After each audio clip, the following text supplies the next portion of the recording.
কিয়ামতের দিন নামাজের হিসাব হবে। তাই নামাজ যদি আপনার পড়তে হয়, নামাজ ভঙ্গের 19 কারণের ভিতরে প্রথম নম্বর কারণ কি? নামাজে অশুদ্ধ পড়া। কি কি অশুদ্ধ? তেলাওয়াত।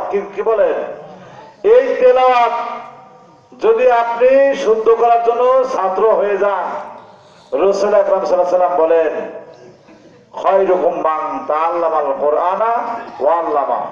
তোমাদের মধ্যে সব থেকে উত্তম ওই ব্যক্তি যে কোরআন মাজিদ শিক্ষা করে এবং অপরকে শিক্ষা দেয়। যারা সহি করে পারেন তারা শেখাবেন, আর যারা না পারেন তারা ছাত্র হয়ে যাবেন। যদি ছাত্র হন তাহলে উত্তম কে বলছেন?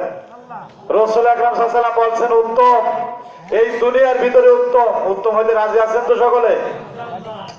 যদি উত্তম হন, বেহেশত থেকে উত্তমরা যাবে না নিকৃষ্টরা যাবে? কারা যাবে?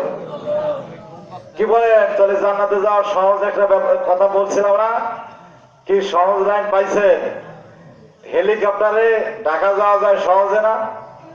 তদ্রূপ সহজ একটা ব্যবস্থা কিন্তু বলে দিলাম। কিন্তু চিন্তা করেন না যে আমি এই ছাত্র খালি থাকবো আর দরকার নাই। যদি এতটুকু চিন্তা করেন, আপনার কিন্তু এই ছাত্র পর্যন্তই যথেষ্ট না।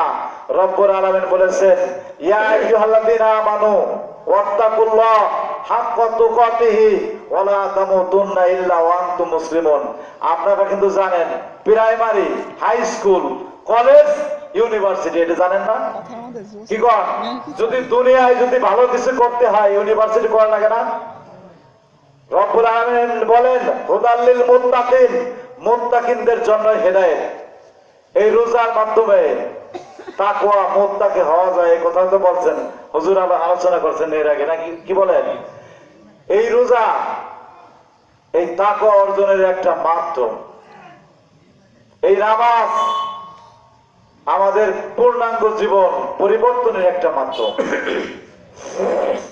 যার জন্য এই নামাজ পড়বেন, নামাজের দাওয়াত দেবেন, রোজা রাখবেন, রোজার দাওয়াত দেবেন, নেক কাজ করবেন, অন্যায় ছাড়বেন। কথা কিন্তু দুইটা, নেক কাজ করব আর অন্যায় যা আছে ছাড়বো। এক এক করে ছাড়িয়ে দেবো, পারলি সব এক করে ছাড়বো। কি কর? এই নিয়ত থাকতে হবে। যদি আপনি এইভাবে চেষ্টা করেন, আপনি ছাত্র হইলেন আজ, কালকে আস্তে আস্তে আপনি এই প্রাইমারি পাস করলেন, তারপর মুত্তাকি হইলেন। মুত্তাকি না হলে কিন্তু হেদায়েত পাবেন না। হুদাল লিল মুত্তাকিন, রব্বুল আলামিন বলছেন যে হেদায়েত একমাত্র মুত্তাকিনদের জন্য। বলেন সুবহানাল্লাহ। আপনি মুত্তাকি হইলেন, এরপরে বলছেন পুরো মুত্তাকি হও, মুসলমান না হয়ে মরো না। এই জন্য আমাদের কিন্তু সেই আপনার ইউনিভার্সিটি স্তরে যাওয়ার আকাঙ্ক্ষায় আমরা কিন্তু ভর্তি হইলাম। কি কর? ভর্তি হব। রাজি আছেন না? এই জন্য লজ্জা শরমের কিছু নাই। আপনি যদি জাহান্নামী অবস্থায়, বেঈমান অবস্থায় মারা যান, আপনার এই শরম লজ্জা কোনো কামে লাগবে না। দোজখ, ডাইরেক্ট দোজখ। এই জন্য পর্যায়ক্রমে আমাদের ওই উচ্চ স্তরে পৌঁছানোর চেষ্টা করতে হবে। আল্লাহ রাব্বুল আলামিন আমাদের তৌফিক দান করে, বলেন আমিন। কালামে পাক থেকে এই মাসুম বাচ্চা, ছোট বাচ্চা তেলাওয়াত করছেন মারুফ, এর জন্য দোয়া করবেন। আসসালামু আলাইকুম।